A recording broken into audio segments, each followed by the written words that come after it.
Hi friends, இது Sandhya healthy cooking channel.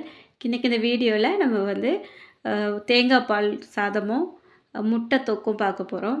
இதுக்காக நான் வந்து ஏற்கனவே அரிசி ஊற வச்சு எடுத்து வச்சுட்டேன். ஒரு 350 கிராம் இருக்கும். அந்த அளவுக்கு அரிசி வந்து நான் ஊற வச்சுருக்கேன். ஒரு நேரத்துக்கு சாப்பிட்ற மாதிரி செஞ்சுக்கிடலாம் அப்படின்னு. இந்த அரிசி வந்து ஒரு அரை மணி நேரத்துக்கு முன்னாடியே ஊற வச்சுட்டேன். இப்போ வந்து தேங்காய் உடச்சி எடுத்துக்கிடலாம். ஒரு பக்கத்தில் பார்த்திங்கன்னா முட்டை வேக வச்சுருக்கேன். ஏன்னா முட்டை வந்து நம்ம முதல்ல வேக வச்சு எடுத்து வச்சிட்டோன்னா அது ரெடி ஆகிற நேரத்துக்குள்ள நம்ம மற்ற வேலைகள் எல்லாமே பார்த்துடலாம். தேங்காய் வந்து நான் சின்ன சைஸில் ஒரு தேங்காய் எடுத்திருக்கேன்.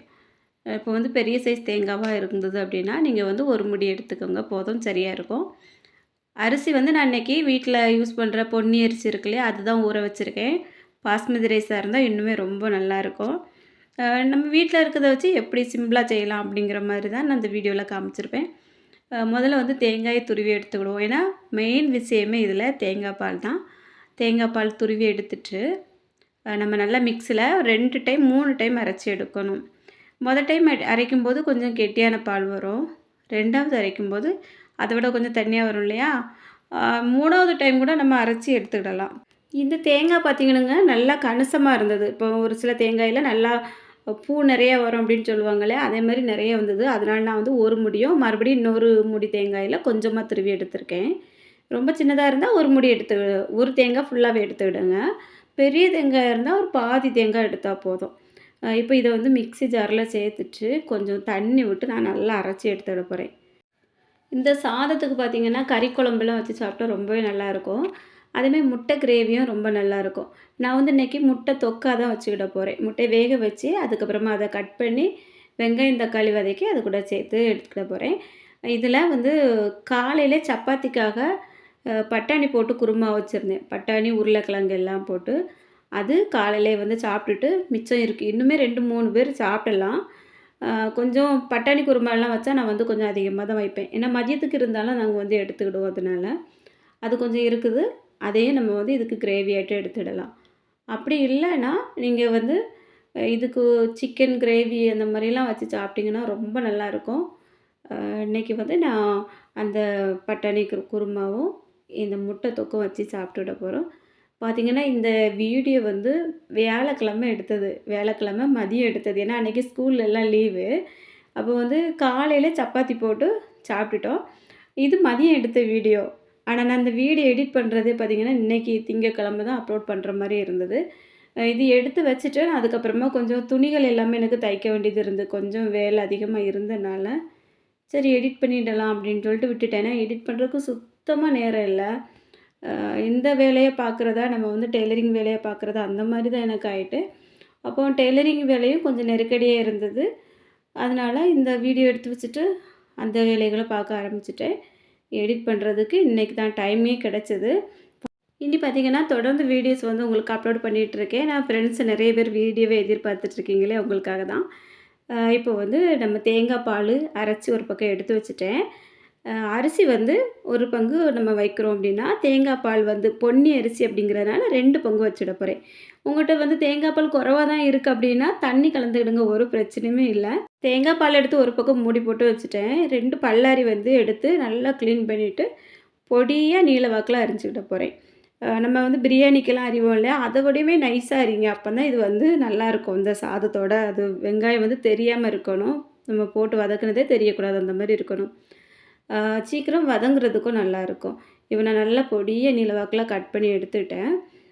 இனி வந்து இது கூடால சேர்க்குறதுக்கு காரத்துக்காக நம்ம இது மட்டும் தான் சேர்க்க போகிறோம். ஒரு 3 பச்சை மிளகாய் எடுத்துருக்கேன். இது கொஞ்சம் காரமாக தான் இருக்கும், லைட்டாக கீறியிருக்கேன். நீட்ட மிளகாவா இருந்தாலும் நல்லாயிருக்கும். அது வந்து நீட்ட மிளகா வந்து எப்போவுமே எங்களுக்கு கிடைக்காது. இந்த மாதிரி உருண்டை மிளகா தான் கிடைக்கும். 3 மிளகாய் வந்து லைட்டாக கீறி வச்சுருக்கேன். அதுக்கப்புறமா இப்போது ஸ்டவ் ஆன் பண்ணி குக்கர் வச்சுருக்கேன். எனக்கு குக்கரில் தான் பண்ண போகிறேன். இதில் வந்து பார்த்திங்கன்னா கொஞ்சமாக எண்ணெய் விட்டுருக்கேன். எண்ணெயும் காலி ஆகிட்டு நம்ம வந்து எண்ணெய் பாட்டில் எல்லாமே நிரப்பி வைக்கணும். இனி வந்து இந்த இதில் நெய் வந்து சேர்த்துக்கிட போகிறேன். நெய் ஒரு 2 ஸ்பூன் சேர்த்துருக்கேன். ஏன்னா நெய் சேர்த்தா ரொம்பவே வாசமாக சூப்பராக இருக்கும். இப்போ இந்த நெய் எண்ணெய் 2மே சேர்ந்து சூடானதுக்கப்புறமா ஒரு 3 ஏலக்காய், 3 கிராம்பு, ஒரு 2 சின்ன துண்டு பட்டை, அதுக்கப்புறமா ஒரு பிரியாணி இலை, நான் வந்து கொஞ்சம் கல்பாசி எல்லாம் இருக்குது, இதெல்லாம் சேர்த்து இதில் வதக்கிக்கிட போகிறேன். ஏன்னா இது மட்டும் தான் நம்ம வாசத்துக்காக சேர்க்குறோம். இது கூட வந்து நம்ம நிறைய மசாலாக்கள் வந்து இந்த சாதத்தில் சேர்க்க மாட்டோம். கொஞ்சம் மைல்டாக தான் இருக்கும். சாப்பிட்றதுக்கு ரொம்பவே சூப்பரா இருக்கும். இப்போ வந்து இதில் எல்லாமே சேர்த்ததுக்கப்புறமா நம்ம வந்து இதில் வெங்காயத்த போட்டு வதக்க போறோம்.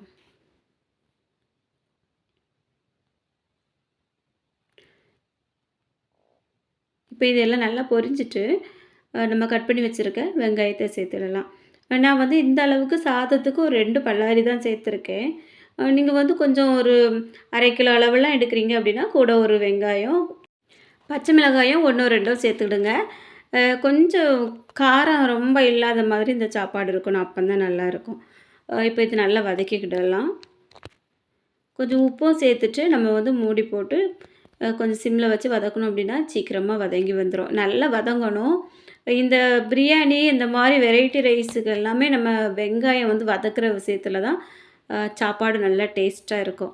இப்போ வந்து முட்டை நல்லா வெந்துட்டு, அந்த முட்டையே வந்து நான் இன்னொரு பாத்திரத்துக்கு மாற்றிட்டு பச்சை தண்ணியில் எடுத்து போட்டு விட்டுட்டேன்.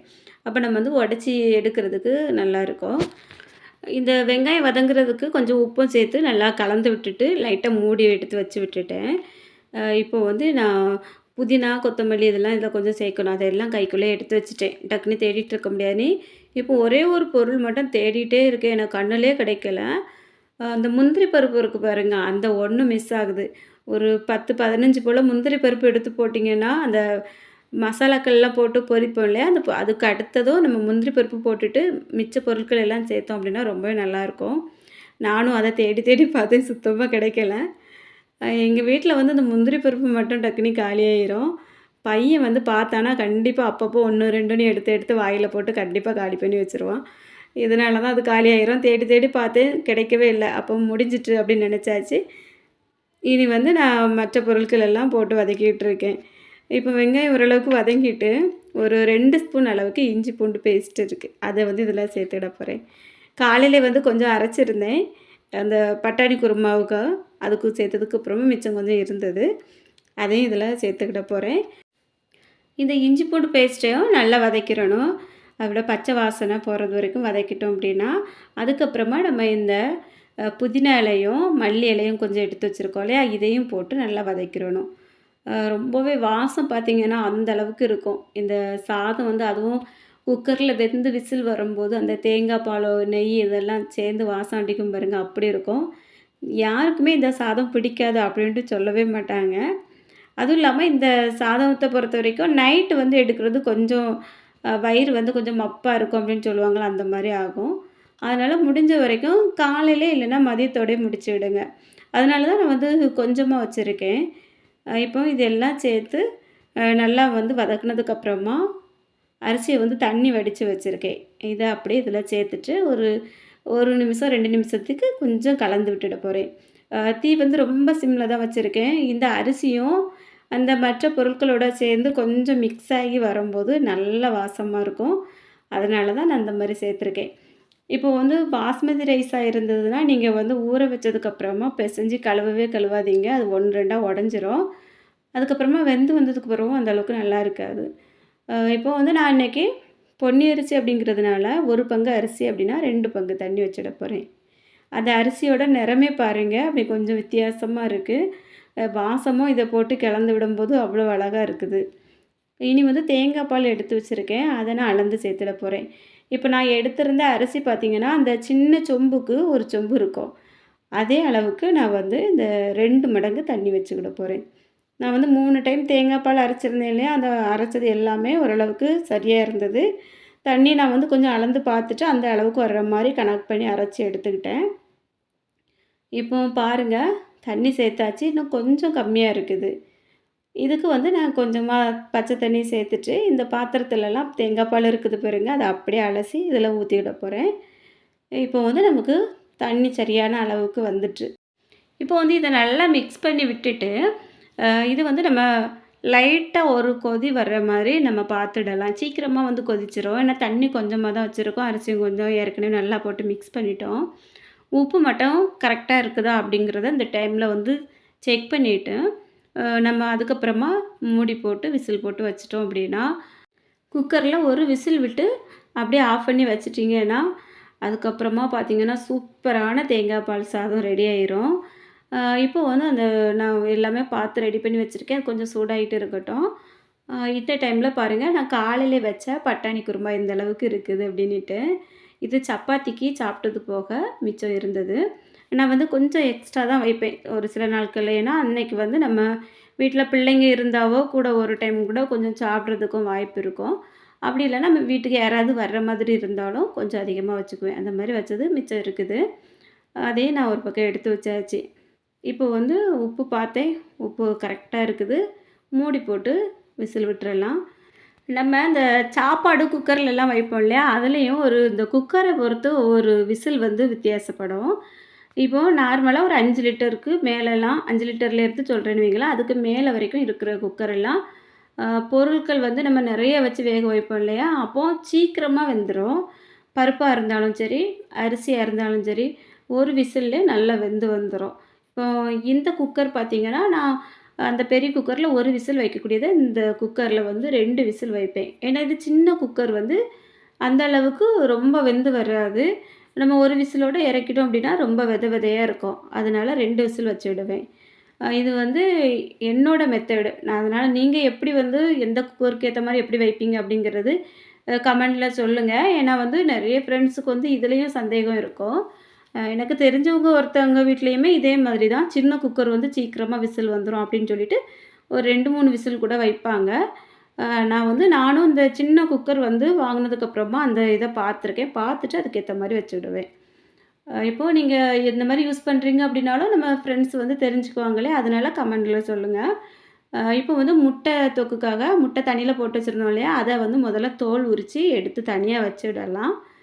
இந்த பக்கம் வந்து ஒரு பல்லாரியும் வந்து கட் பண்ணி எடுத்து வச்சுட்டேன். நல்லா பொடி பொடியா கட் பண்ணியிருக்கேன். நம்ம நார்மலா ஆம்லேட்டுக்கு, பொரியலுக்கெல்லாம் கட் பண்ணுவோம் இல்லையா? அந்த மாரி.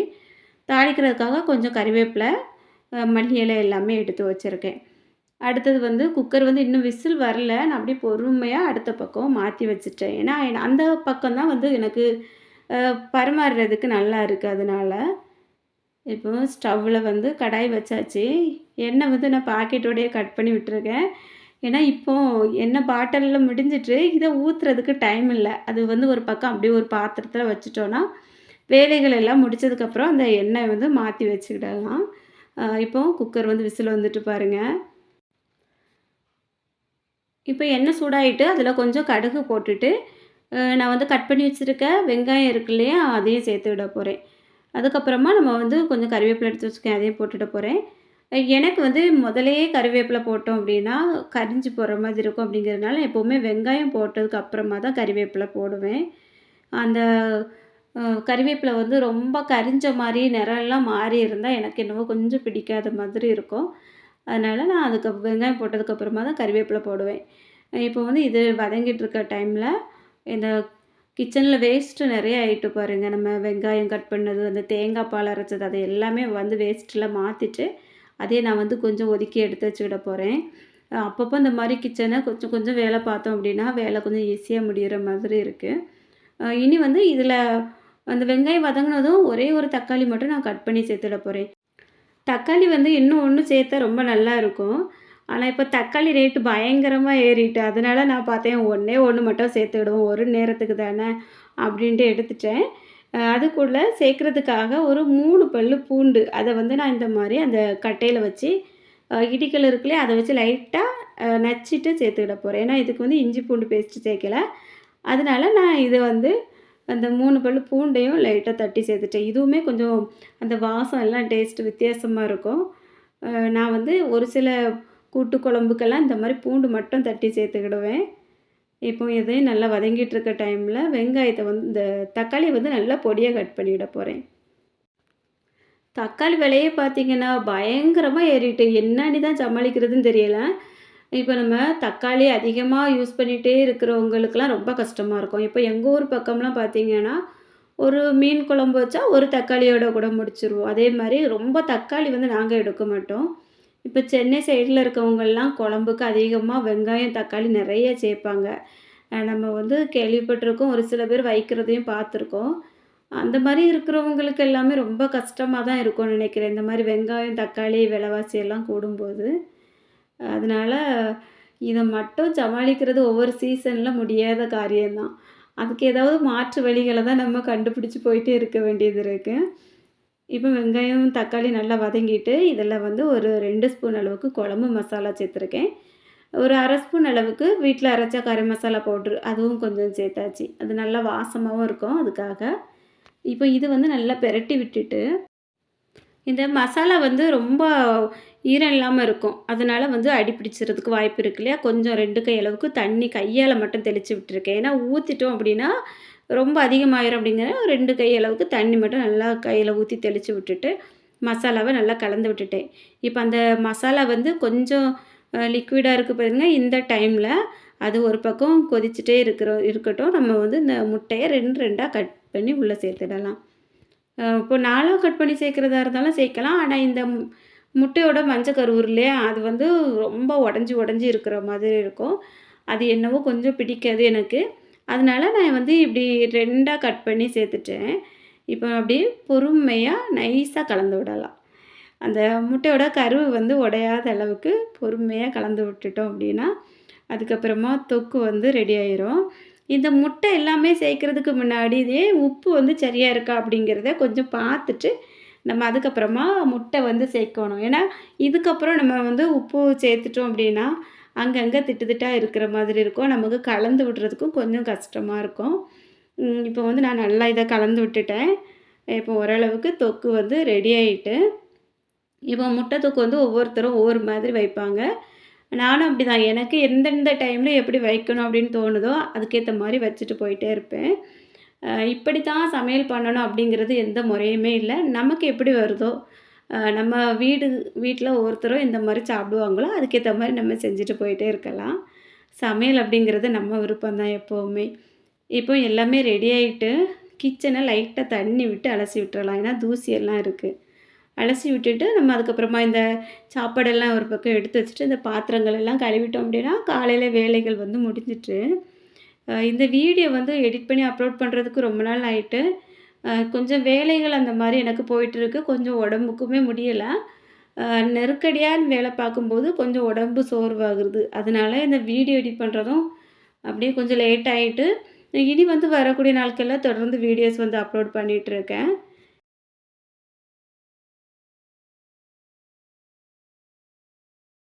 இப்போ பாருங்க, தொக்கு நல்லா ரெடி ஆகிட்டு, நான் வந்து மூடி போட்டு ஒரு பக்கம் வச்சுட்டு பாத்திரத்த க்ளீன் பண்ணிவிட போறேன்.